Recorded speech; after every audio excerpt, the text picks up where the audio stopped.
Hey everybody, and welcome to the latest installment of Unstoppable. I'm your host, Kerwin Ray, and today we are talking PR. Personally, I've had an absolute love-hate relationship with PR. When the love is good, it's golden, but when it's hateful, oh my God. For those of you who want to find out more about PR, boy, do I have the guest for you, Sarah Cichy, the PR queen, as we run through all the topics relating to public relations, running your own agency, and everything between, including the cannabis industry. How to get PR, where to turn, and how to use it. Get ready to have your mind blown and learn how to get yourself in the media. Sit down, buckle up, grab yourself a pad and a pen, and take some notes. Get ready for this one. Listen up. Ladies and gentlemen, please welcome to Unstoppable, Sarah Cichy. Is that right? It's Cichy. Cichy. Damn, I should have asked. That's the only question I didn't ask. Thank you for having me. Thank you for coming in. I was super excited when I got the brief for this. I was like, wow, here is a lady that has done a lot of things, can add a lot of value to our audience, but also I think that we can have some pretty cool conversations. So for perhaps people who don't know the rundown of Sarah Cichy. Cichy. That's quite, did you make that up? Because I know you're in PR. Just putting a spin. It actually means quiet in Polish. I'm Polish. Wow. Are you Polish? Yes. Right. And it's pronounced Cichy, but we changed it to Cichy for Western purposes. So you are the PR queen, but for those of you who don't know anything about you, give us the 15-second overview of who's Sarah. Okay, so have been living in Sydney for 10 years now from Melbourne. I loved PR. I love writing right from the start, so decided that media was definitely my choice and my avenue and my career, to pursue. From a really great family in Melbourne, with two sisters, mum and dad, two twin nephews, and arrived here 10 years ago with nothing but a suitcase and a dream, and here I am today. So you specialise in PR. PR is your gig. Correct. How did that come to pass? In uni, I was always fascinated about stories and people's stories, and I always have been. I can sit and listen to someone for hours, and I loved writing, and then naturally just found my way into public relations, which took a year actually to study to get into. Back then, there were only 30 people who were allowed into RMIT uni. That was many, many moons ago. Right. And so before that, I started off at Melbourne Uni doing a psychology degree until I was accepted into RMIT in 1990-something. 99. Okay, I'm feeling quite at home here now, don't be embarrassed. You're making me feel better at least. So you started off in psychology. Yes, I did. Did you complete the degree? Absolutely not. No, not for you? I thought I would be sitting there talking feelings and then suddenly statistics, and then I was like, game changer, I'm out of here. But I just used that year just to study to get into the PR, into this PR degree, which was fierce to get into. There were about 150 people going for this exam for 30 spots, so I went for the first round and then took that year to really study and apply myself to getting into the lecture. Or to the course. So for people who perhaps maybe don't really understand what PR is, why don't you give us the actual definition in your terms of what is PR? Well, PR has definitely changed. It's about communication. It's about changing the way that people think or they look at your brand. It's about changing or building brand awareness and building a story, a narrative, a deeper dialogue about a particular product or a brand so people can inquire about it and use it and enjoy your product and get to know you. Because one of the things I've seen is most people don't really understand what PR is, especially in the small business space. Like in the mid-sized to large corporations, they tend to have a pretty good understanding on public relations, the importance of communications. But what I've observed with a lot of small businesses is they don't really understand the role that it plays. Because you've got social media, you've got direct marketing media, you've got sales media, but PR is actually, it is a little bit different, isn't it? I think PR in this day and age is about integrated communication. So you need PR, you need social media, you need event activation, you need influencer marketing. It's all coming together to be able to persuade people's decision-making process and influence their product, their power to purchase. So how do you strategically, when you look at a brand, because are there any brands you've worked with that people would probably be quite familiar? Because I know you've done quite a lot of stuff. If we take some of my oldest clients, Oliella Incy Interiors, they've been with me for the longest period of time. Okay. And amazing companies, amazing women, amazing entrepreneurs who are leading these two brands. And really, when you have a look at how you create a strategy, it's about looking at the brand. It's about looking at their brand narrative. It doesn't need to be radical. And I say to my clients, you don't need to be ridiculous and radical to get media attention. You just need to have a look at your brand and look at the story and create really compelling, newsworthy stories that will capture the attention of journalists. So how do you do that? Everyone has a story. Okay, but I'm curious to know, is PR something that anyone can do, or do you need an agency to do it? If I always say to clients who ask me that question, don't launch until you have a budget for PR. What's the point of having beautiful product and a whole collection in your warehouse when no one can see it, when no one can feel it, when no one can be exposed to it? And I also say, when you're sick, you see a doctor. When you need a haircut, you see a hairdresser. So now this is your product. This is what you've dreamt about. This is what you've invested in. And now you're relying on people to organically come to you and find you. I think you're really missing the last step in a really important process. And it's about influencing people or placing your product into the hands of those people who are going to talk about your product positively. So yes, I think everyone should invest in a PR agent. Sound like a PR agent. Okay, so let's have a look at it from the strategic perspective, because I've always been really curious about PR, because I've had a love-hate, and I'll be totally honest with you. You can be as honest I had a as you like. love-hate relationship with PR for as long as I can remember. And again, it always comes down to, and I guess you could say the same thing, I've had a love-hate relationship with the medical community as well, because there's nothing like sitting in front of a good doctor who knows what they're talking about in a specialist field. But PR for me, I've discovered, is one of those areas where it's sometimes like you don't know what you're getting yourself into in most cases until you're 6 months paid, deep, yeah. and you've paid out, quite a large sum of money, and then you're working out that, you're actually not getting any traction. So when you are looking to get PR, first, I suppose the first question is, at what point should a business decide whether or not they're ready for PR? When they raise their ABN.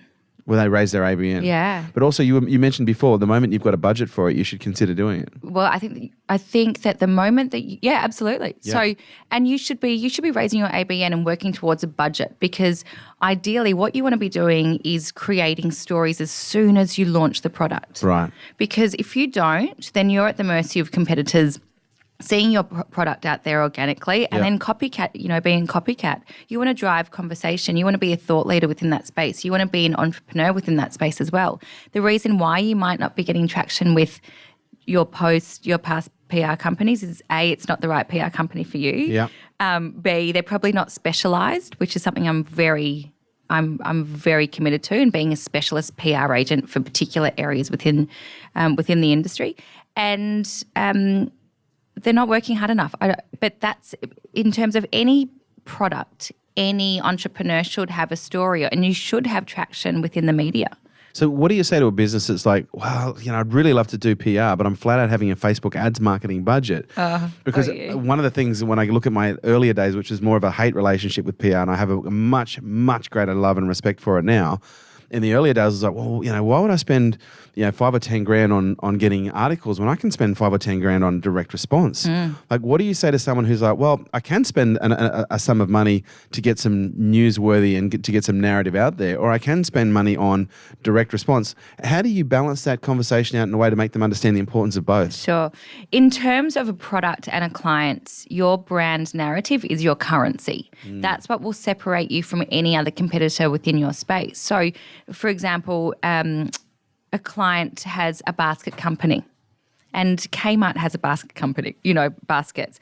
But people are buying into that particular company who has a brand story, a brand narrative. They have seen that particular entrepreneur with their family. We're buying into the person who's actually making the product. So when we have a look at editorial, we actually want to know what entrepreneurs are eating for breakfast. A Day on a Plate, Date with Kate Waterhouse. And people go, why do they want to see me eating, what I'm having for breakfast? Did you ever see My Day in the Life with Kerwin and Umbrella? Oh, no. Go to the comments. It is gold. Because this was one of my... So I did some PR a couple of years ago when I launched the social experiment. And they came back and said, Umbrella want to do a piece on you, A Day in the Life of Kerwin Rain. I was like, okay, right. So my day starts at 4:30 a.m. And so I did this big whole piece on, my life, everything else. And oh my God, everyone thought I was David Brent. Because I'd like to think I'm a funny guy, but it was written with a little bit of, irony and cheek and satire in mind. And they weren't ready for it. I got smashed. I got absolutely. I thought this it was is why quite you need a great PR agent to be able to shape your messages.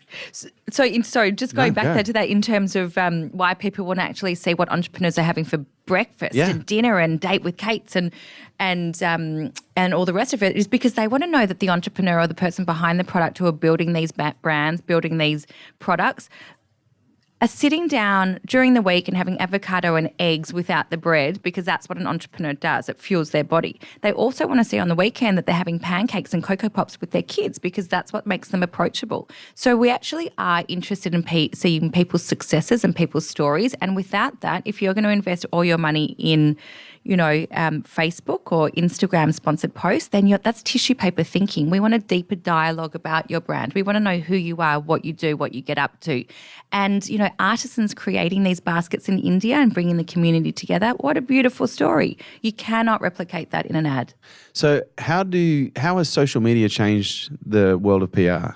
Completely changed the landscape. Is it almost like it's given people the opportunity to control their own narrative? Yes, absolutely. It has added to it. Everyone thinks, PR is out, social media is taking over. It's absolutely not. I think they complement each other nicely. Never before has social media given the retailer and the brand so much direct exposure to the consumer. So it's quick. People can change the direction of their brand very instantaneously. It's also offering a community of like-minded people to come together and talk about a particular product or about a particular movement. And again, it's integrated. So I think you should always have PR from an editorial perspective and social media sweetening that process. So I want to see my clients in AFR, BRW, Ad News, Power Retail talking about the business of it. Because why? Investors are looking and reading those publications. They're not necessarily on Instagram having a look at flat lays and who's liked who and comments of that. Yes, that will be a sweetener, but if they want to invest in a company, the business people are reading the serious business press. So I start a campaign looking at a client and going, okay, let's define success. Where do you want to be and how am I going to map out a way to get you to those particular publications? And then added to that is the integrated social media campaign, which just, appeals to the Gen Ys and the Gen Zs who are very visual in terms of their purchasing, how they purchase. What do you say to people who say, well, yeah, look, you could put me in an article in BRW or in the Financial Review or another magazine, but how do I know who exactly is going to see it? The fact that you're in those articles, it means that the journalists, the editors are seeing you. So you need to be constantly in there. And if the BRW, BNT and Ad News and AFR, you get exposure to business people. That's the demographic of who reads. Can I tell you where I see a huge opportunity right now in the PR space? Yes. Because everyone looks at PR as separate to social media, and I think there's never been a greater opportunity for PR than there is with social media, especially when you look at the ad platforms. And I'll tell you why. Because most people, when they use the ad platforms, they're doing direct response, they're doing direct sale. Okay, and it's not a direct response or direct sell. It's not a direct marketing media. Social media is a narrative media. It's a social media. It's a relationship media. And where we have our greatest success is where we actually find our greatest narratives and we advertise our narratives. So we actually don't, 99% of our advertising isn't direct marketing, it's not direct response. We're actually advertising content that is of a narrative base. Because you probably heard of this concept called the mere exposure effect, I'm not sure. No, tell me. You're going to fucking love this. I'm going to love it. Trust me, this will be a part of every single pitch you use moving forward. So the mere exposure effect is a psychological phenomena whereby people tend to develop a preference for things because they become familiar with them. In social psychology, they refer to it as the familiarity principle. And what we understand from a commercial perspective, in 2005, the average punter needed to be exposed to a business or a brand or a product or service, visually exposed or auditorily, but some form of exposure, about 5.8 times. Mm-hmm. In 2012, it was 12.4 times. And they reckon by 2020 that it's going to be as many as 19 to 20 exposures that are required. But the challenge is how do you get that many exposures without pissing people off? Because if you're using direct response or direct marketing, constantly they're not going to hitting them with the same message. Because in 1992, the average consumer was exposed to like 3,000 commercial messages. Now it's like 25, 30,000 plus. And so where I see the greatest opportunity is in the integration of PR and social media because of the targeting potential. You know, the thing, BRW is great. Don't get me wrong. I've had plenty of articles in BRW, and the only times I've ever made money from the AFR or BRW articles is when an exact investor on that day, before or after that meeting, happened to see that article, and it was fucking timing. There you go.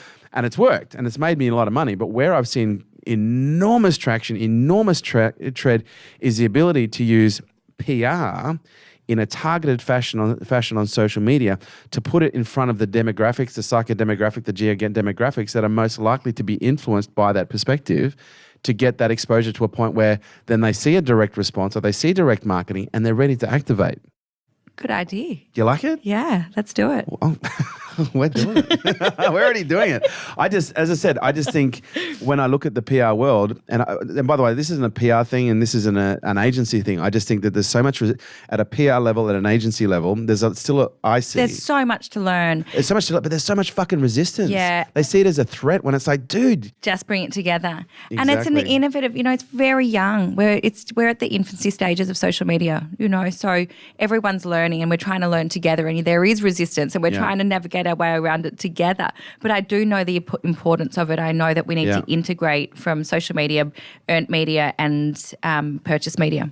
So how do you develop a narrative? Like when you're looking at a brand and you're looking to take a piece, to market in a range of different publications, where do you start when you're looking at the narrative for PR?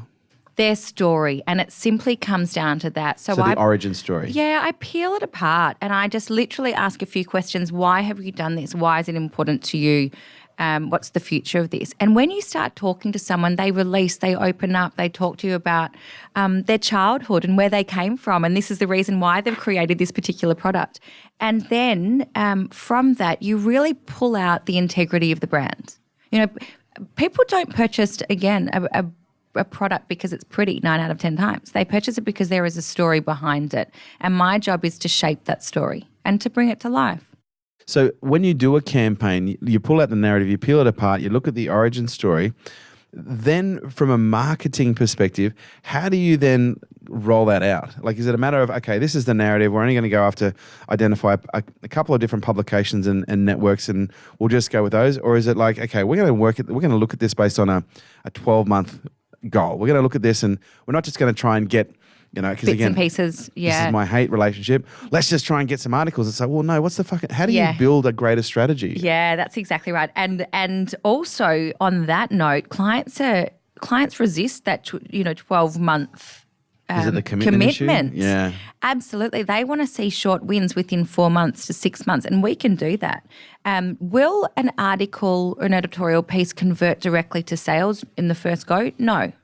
So people say to me, oh, God, I'm really nervous to start a campaign because it's only me and someone else and I need to, staff it, and what happens if I can't deal with the demand? The reality is that you're at the start of building brand awareness. This brand awareness you'll need for 4 months to 12 months, In terms of our strategy, it's about selecting publications that, we're very strategic in terms of selecting the publications that our client needs to be. It's not a scattergun approach. Right. Everything that goes out from the agency needs to be absolutely tailored to the particular publication. We write to editors going, we feel that this particular product would be suitable in that particular, piece of the publication. So we're very precise. Speaking of death threats. Yeah. Were we? No, we did earlier on. We did. But one of the things that I've observed with PR, and I don't mean this in a negative way because I think this is where the real opportunity is, but journalists, there's a few breeds of journalists. There's the investigative hardcore journalists that love to, create and originate all of their own unique content that they've derived and investigated themselves. And then you've got this other bunch of fat Labradors that are pretty fucking lazy. Oh, that's a coming. I said death threats. I have no comment to that. I don't know what you're reading. I have no idea what you mean about that. No idea. Okay, so there's this other class of journalists who perhaps are a little bit more strategic. They're like, well, I could do all the heavy lifting, or alternatively, I could just allow people to send me in content and copy that I can perhaps massage and, put into the publications that I'm working on. And I've discovered there's actually quite a lot of journalists that are like that, where they're like, oh, you know what? I like it when people help me write stories by providing, narratives and content that I can use. Is that essentially where the real opportunity is in providing content so that some of these journalists don't have to do it themselves? Oh, I can't. I can't speak on Told their you would be asking behalf. some fucking tough questions. I can't speak on their behalf. Yeah. I know that historically there was such, the relationship between a journalist and PR it wasn't a warm one. We hated each other. We didn't hate each other. Now it's about respecting each other. Or I train, my team to create content that's accurate, that's written in a way that the journalists will be influenced or perhaps lift and adapt to suit their audience. So what we provide is absolutely accurate information. Those journalists, and again, I can't speak on their behalf and I don't know who they are, who are literally lifting things off the press release without doing the research. Look, I think it's fair to say those are probably very few and far between, even with my experience. But what I have done, and I've tried to do it in an actually humorous way, and I hope I haven't fucking put a target on my back doing so, is that the real opportunity is in creating leverage for journalists to be able to provide them content to publish so that they can actually increase their production rate. Exactly. We provide them with accurate information so they don't have to second guess us, and that's why everyone goes, is PR about, cocktails and air kisses and all the rest of it? No, journalists want to have a credible relationship with the PR, knowing that they can rely on them, knowing that they can pick up the phone and say, Sarah, I need some information on this particular topic. Can you research and provide it to me? So we work together. We have a strong relationship together, and that's what a relationship with journalists is all about. And that's where, to me, the real value in PR is. Exactly. Like, the real value in PR is finding an agent who actually has good connections, who has a Rolodex of solid relationships in the range of publications in the industries that, are a match for that business. And you can't make them overnight, these relations. I look at who's in the media now, and we went to RMIT together and then they went into journalism. So we've kind of grown up with each other within this media space and again, completely respect each other. PR is quite a noisy space from a journalist perspective as well, because you could have a journalist positioned in, in property or in business, in finance or in, in well-being. And they're not getting what I'm going to assume from what I've seen. They're not getting one or two press releases emailed to them every day. They're getting, in some cases, they're getting smashed. And so the ones they're going to look at, where the priority comes in is to the relationships that they know is going to be trusted. It's going to be accurate. That's exactly right. They are getting, hundreds and hundreds of emails every day, which are incorrect press releases, which are not written for them, which are not targeted, which has wasted their time. And then they receive phone calls from junior AEs going, did you get my press release? I mean, and that, this is the response. This is widely known. Yeah. So yes, to have a very strategic media list and very strategic strategy of who you're going to and why you're going there is incredibly important for the longevity of your career, essentially. Okay. So your journey into PR, we talked about this off podcast, but we did record it, but I'll ask you again. The way that you actually got into PR is actually quite an interesting story. Like the way you opened your own shop, I should say. Completely serendipitous. Very serendipitous. You were working for a shop in some suburb of Sydney. Yes. We won't mention where. You were basically. Do you mind me kind of sharing the story? Yeah, of course. Okay, so you were basically earning about $55,000 a year, which in Sydney is it's at 33. At 33, which was only 2 years ago. Oh. And you went and asked for a pay rise. What happened? I was working at an agency. Mm-hmm. And I did ask for a pay rise, just $5,000 more. And she declined just based on her bottom line, which I completely understand. I completely respect. I used to look at her, though, in the same breath, I used to look at her and absolutely admire her and knew that I could do what she was doing. I used to watch and sit back and learn and took everything in. She was very good at relationships. She was very good at business acquisition. She was very good at managing her team and her culture. So that was the first mentor without her actually knowing. Right. So thank you. Thank you, Miss X. Yeah.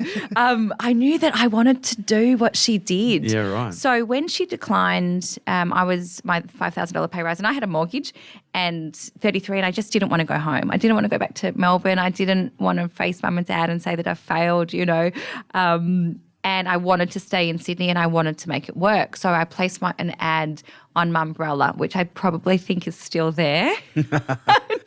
I'm a bit scared to have a look, actually. And one of the biggest exhibition companies in Australia approached me and asked me to freelance. And the retainer was for $55,000.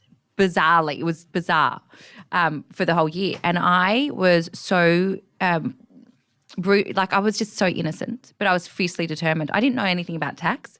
And so I went to her and I said, look, last opportunity, can I have a pay rise? She said no. And so I just decided to back myself and took a, just jumped off the ledge. And from there, one client came, the next client came, and then suddenly I had an agency, 4 girls, 2 companies, and, a really amazing business, which is anchored in homewares, kids and e-commerce, which is the genesis of that particular retainer, which I carried for 4 years. Yeah, wow. Which was amazing. That's incredible. So that was the start.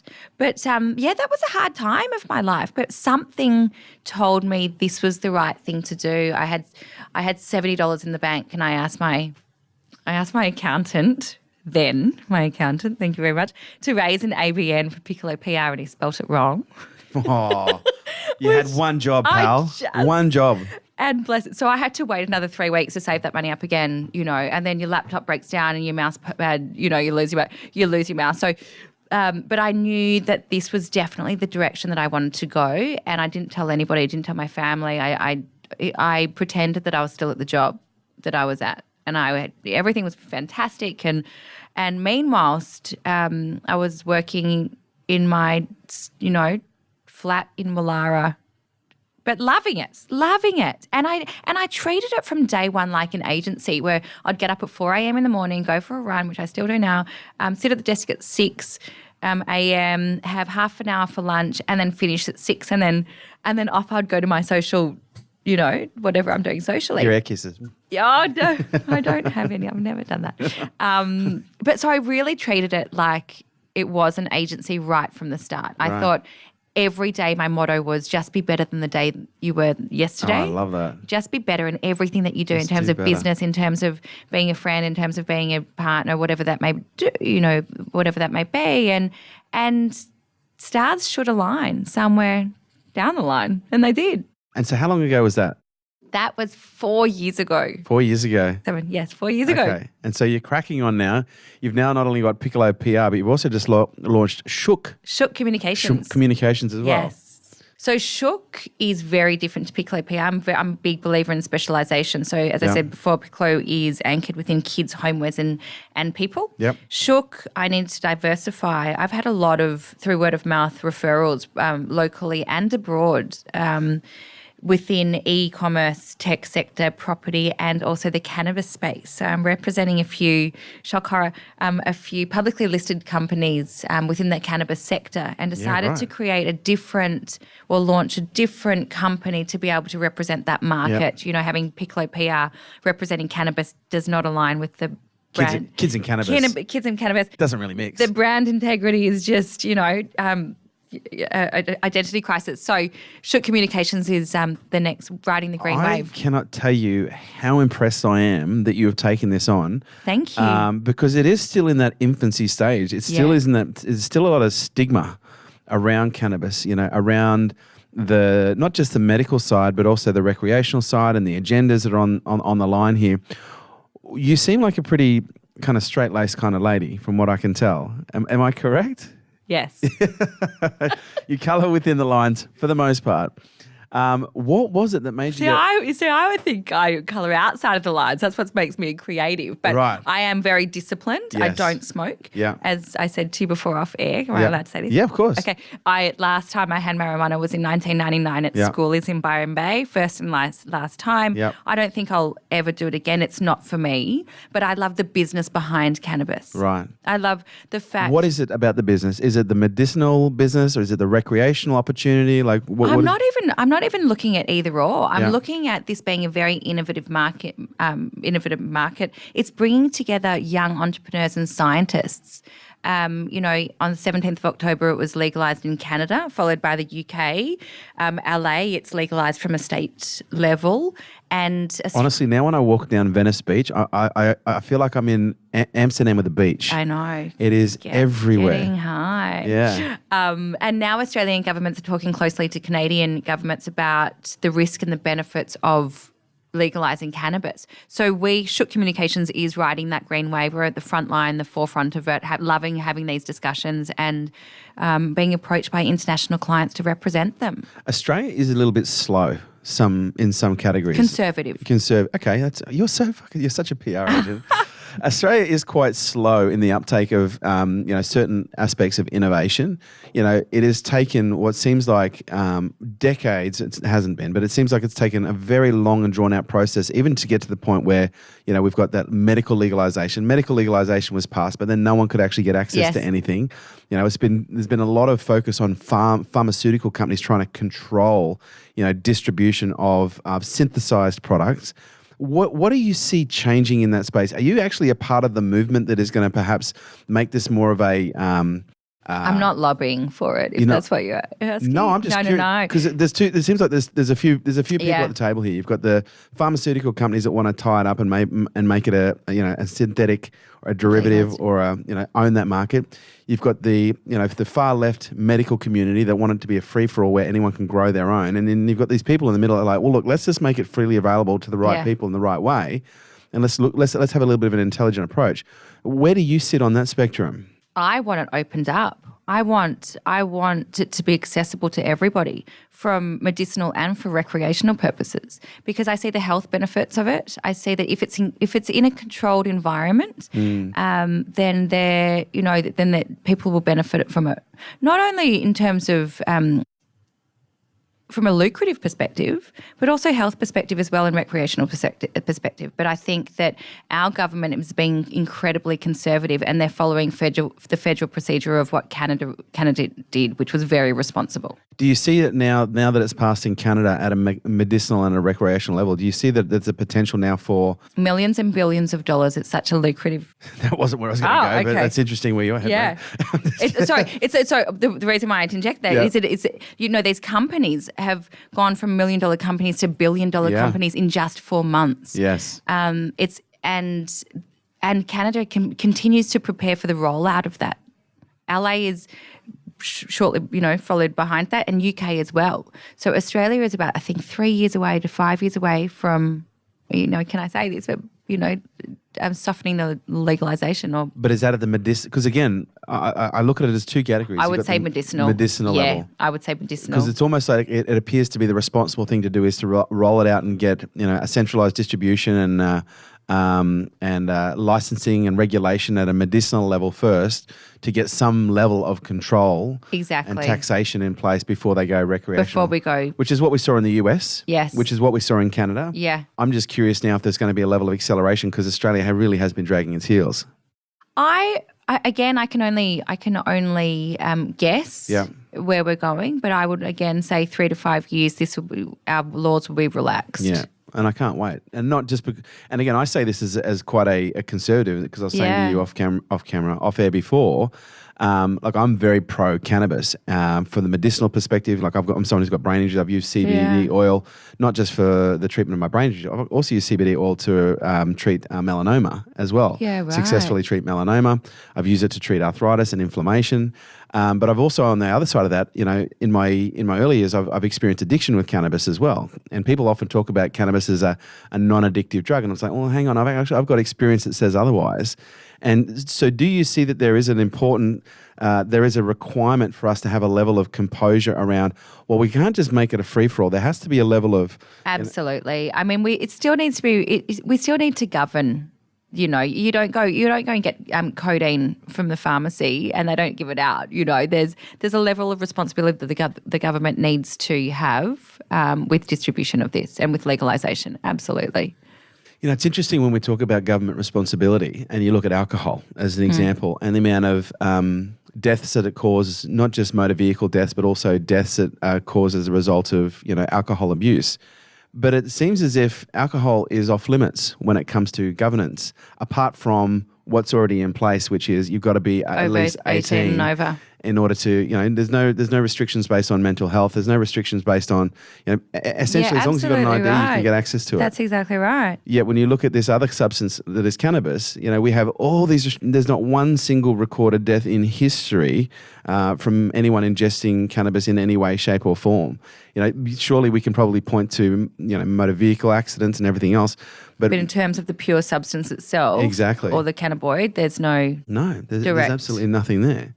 I can't comment because I haven't done the research of that, but I take your word for it. But it's interesting. I find it really interesting, and I wonder whose agendas are actually being met here. Yeah. And at what point does the agenda swing, and is it a commercial agenda? Because when you look at the US, the amount of taxation that they're developing, billions of dollars now of tax that they're building schools, they're building hospitals, they're building freeways, absolutely, infrastructure, and it's all off the back of cannabis. Yeah, absolutely. So there is a massive opportunity there. Massive market there. Okay, okay, let's get a bit personal for a second. Yes. So you've built this incredible business. Yeah. You've done it all while looking like you're sub 30. How have you, because a lot of our audience, they're business owners, they're entrepreneurial, they're performance people, but most of them are trying to navigate relationships at the same time as trying to perform at a high level. How have you gone in that space? Are you asking me? What's the question? How do you manage relationships because you're managing an agency? Yes. Oh, I'm not hitting on you. Did I just flush there? And I'm like, are you asking me if I'm in a relationship? Yeah, no. I was like, maybe I am now. I manage relationships? Well, I haven't. Last night, Valentine's Day I was working. In terms of being an entrepreneur, I'll start with the good stuff. Yeah, start with Can the I good start stuff. with Please. People want what's real, right? Like they want to know what's real. And managing relationships and business is not easy. It can be lonely. Yeah. Having a business can be absolutely lonely. It can be absolutely isolating because all you want to do when you get home from work is research and, maybe I'm just such a geek, but how you get to the next level. And on the weekends, you might not be able to go out to social occasions because you've got a deadline or you've got a press release to write or you want to develop something else in another entrepreneurial space. So you can be a lonely existence, but in your gut that you absolutely don't mind giving those opportunities away or sacrificing going out because this is where you want to be. It excites you. It brings you to life. It lights you up. And, I always say to people, if you want to be an entrepreneur, and that term is used very loosely, if you want to have a business, don't expect to have a work balance life because you think about business the whole time, 24/7. If I'm not thinking about my clients and the strategy and their growth, and I'm thinking about my agency and how to improve efficiencies and culture and scale up and, improve and not go bankrupt and all the rest of it. So it's all consuming and it's overwhelming at sometimes, but that's the way, I love it like that. I wouldn't want it any other way. Does it affect relationships along the way? Possibly. But if your priority is to make a success of something, then you have to be committed to it. And do relationship, like I take it from what you've said, Yeah. You're single, no kids. Have you got a puppy? Oh, God, no, I don't. You don't have a puppy? How about a cat? No. Goldfish? All right, let's get her a goldfish. Let's go to a break. Wow.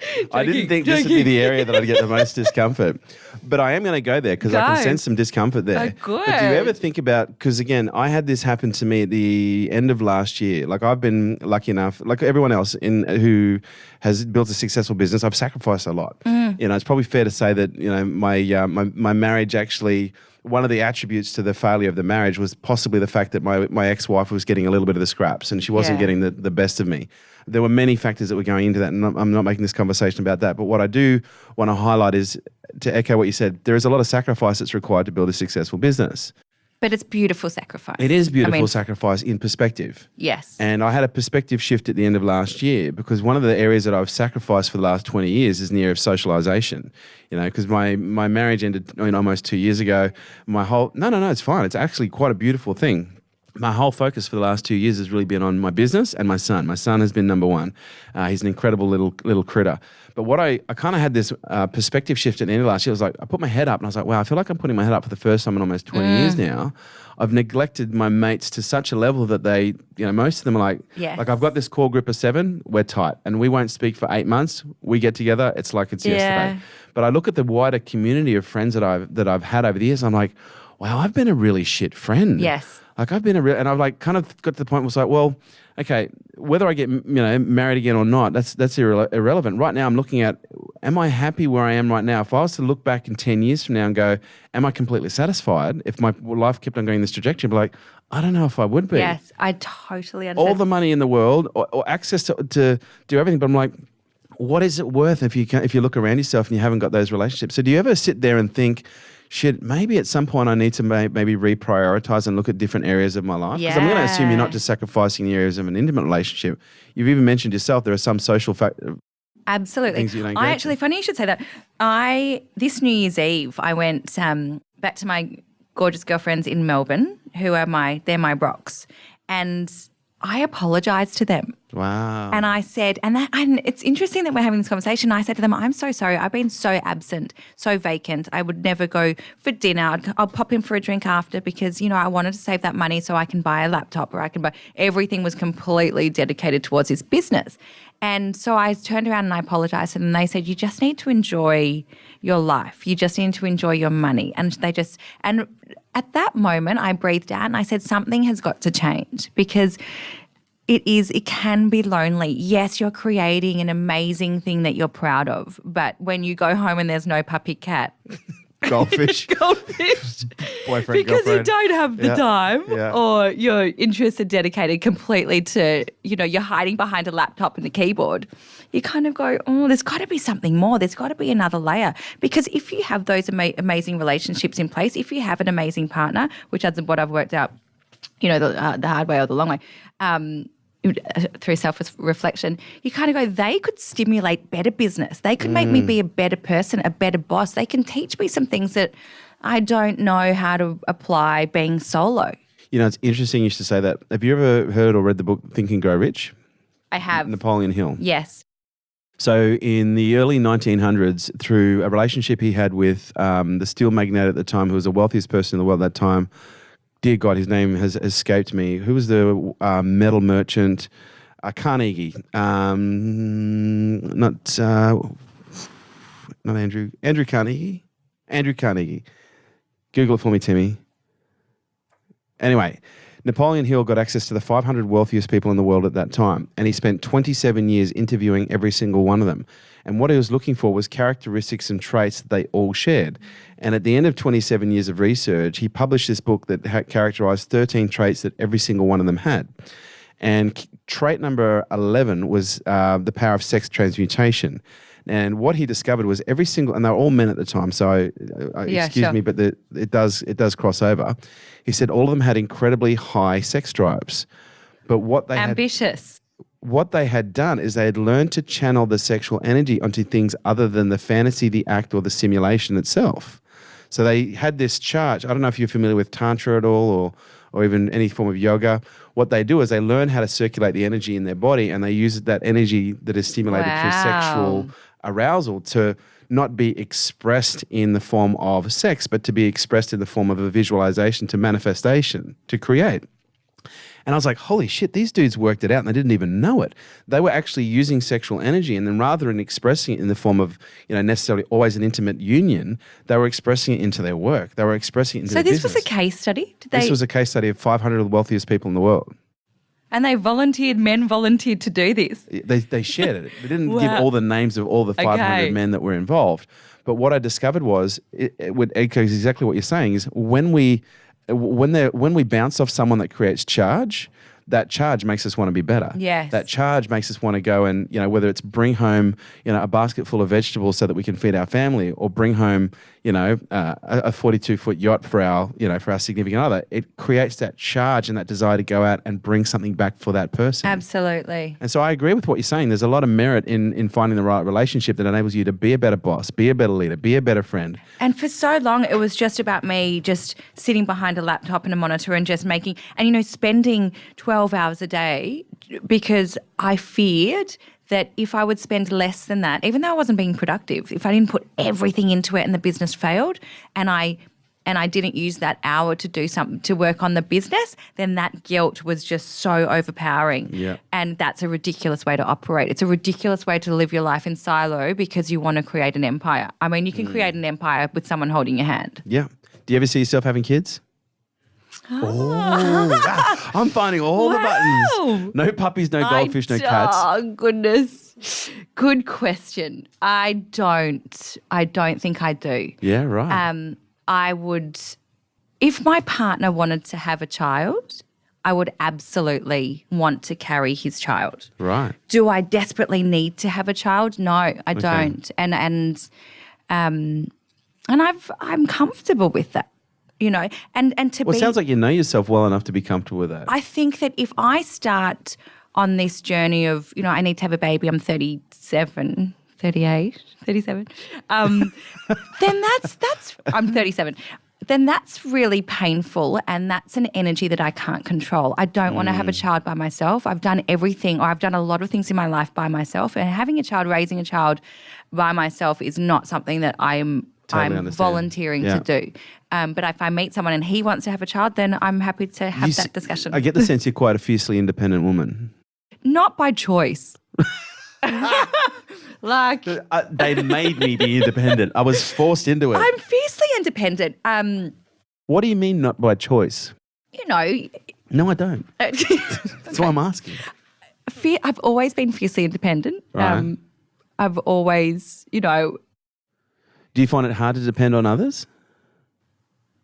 Yes. Yeah, right. My team now, having said that, my team at work, I 100% trust them, and I rely on them, and I depend on them to get the work done. And because I have that trust and that culture. But it took you a while to get there, didn't it? Because I've got the right people around me. Yeah. I didn't before. I did not trust them. Do I trust in other people? There are certain people I do trust, but you know what? A lot of the times I don't ask for help. I don't reach for counsel. I don't ask for advice. I don't put myself in those positions because I fear them failing me. It's because I'm fiercely loyal, and I've learnt along the way that some people aren't, and that hurts when they don't love me the way that I expect them to love me, but maybe they just don't want to. And so I've stopped choosing to do that, which is probably not the right way to be. Right? Well, it comes down to what makes you happy, I guess, at the end of the day. But does it make me happy? I want to be surrounded. My good friends and my family I absolutely depend on. Yeah. So when I go home to Melbourne, I can breathe out and sleep and relax. When I'm in Sydney and you are running a business, But you live in Sydney most of the time. I live in Sydney. Yeah. We need to find a way to create that in Sydney for you. Yes. Because imagine if you can sleep in Sydney where you live. Yeah. Oh, no, you know what I mean. I know what you mean. It's just nice being home because I totally get it. I'm like that when I go to Byron Bay or when I go on a holiday. It's the opportunity to just breathe out, exhale and go, okay, I can just slow down and stop for a moment. Yes. But then I started asking myself this question, like how do I actually create that mindset and that frame without having to go on a holiday to get there? Correct. And it's just work in progress. So I'm still working on it. Yeah, let me know how you go. I'll let you know. I'll write a book. Oh, no, I won't. We won't even go there. Best piece of advice you've ever received? Oh, there's a few. Can I come back to you on that? Can I choose one good one? Can I just get access to Google first? I just prefer to Google it. No. Theodore Roosevelt. Probably, no. Actually, my best, and I stick by this every day, is don't chase money, chase opportunity. Money will always come if you're good at what you do, if you know your craft, if you're a good business leader, if you've got integrity in business, money will always follow. Chase the opportunity. So what's next for Sarah? So for Sarah or for the business? For you, like where do you see yourself going? Like what's next for you, for the business, for the brand? Yeah, so definitely I'm concentrating still on Piccolo PR. That's my first love. Yeah. In business, and Shook Communications is obviously, we're growing that, we're evolving that, we're getting straight into the cannabis space. We're speaking to local and international people who are aligned to the cannabis sector, and really trying to cause a movement or get in the front line of those conversations. Fantastic. Well, I would love to be involved in any way I can with that. So if you ever need a perspective or an investor in that space, I'm certainly I'm very bullish on that area. So if people want to find out more about Sarah Cichy, please tell me I got it right that time. Cichy. Where can they find you? Instagram. Yeah. Piccolopr.com.au. Yeah. And just give me a buzz. Give her a buzz. Yeah. You'll do lunch and air kisses, meet and greets. Ladies and gentlemen, this has been Unstoppable, and this has been Sarah Cichy. Correct. Thank you so much for being on Unstoppable. Thank you for having me. Thank you. I'm sorry about the weather. Oh. Here I was thinking you were just. I thought it was me, but apparently this room is too hot. So warm. I'm sorry. Well, I'd just like to tell everyone the room is actually really cool. It is not. It is really very cool. I'm actually a little bit chilly, but that's the effect we have. Ladies and gentlemen, this is Unstoppable. Thank you for having me. This has been Sarah. Thank you so much. There you have it, guys. Thanks for tuning in to Unstoppable with me, your host, Kerwin Ray. And do me a favor, don't forget to drop me a review on iTunes. Would love to hear what you think. I love reading what you guys have to say. And your reviews make sure we keep creating killer content just like this. If you want to stay up to date with me and all my movements, please jump onto the website, kerwinray.com. And also check us out on social media at Kerwin Ray.